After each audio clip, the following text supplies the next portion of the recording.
Дата проведения конференции выбрана не случайно. Она приурочена к 160-летию окончания Кавказской войны и посвящается 110-летию выдающегося ученого, педагога, государственного деятеля Абхазии Георгия Алексеевича Дзидзария. В 1975 году Георгий Алексеевич написал свою знаменитую монографию «Махаджирство и проблемы в истории Абхазии XIX столетия». В работе конференции приняли участие ученые, представляющие научно-образовательные учреждения нашей страны и Российской Федерации. Конференция послужила важным событием в научной и общественной жизни Абхазии, а также дополнительным импульсом для исследования проблематики Кавказской войны и извлечения уроков из истории.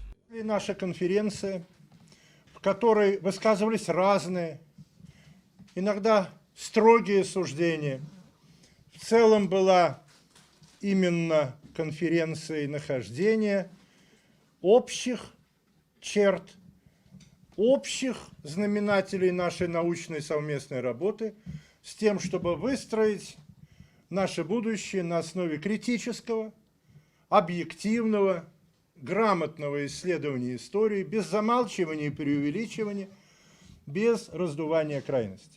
Хронология событий Кавказской войны, причины и последствия переселения, опыт осмысления в контексте современных вызовов. По мнению участников мероприятия, данная конференция очень важна для объективного понимания Кавказской войны и ее последствий для народов Кавказа, России и бывшей Османской империи. В течение 3 дней на заседаниях было заслушано и утверждено 7 пленэрных и 28 секционных докладов, которые были опубликованы.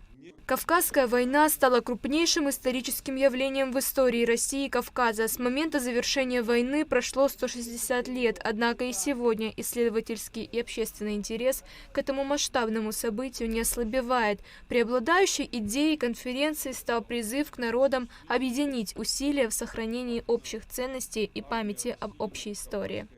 В рамках конференции прошло 5 заседаний и было заявлено 34 доклада, из которых 22 заслушано. На конференцию не смогли приехать 10 ученых, но и их доклады опубликовали в сборнике материалов научного форума. Все участники конференции были награждены сертификатами.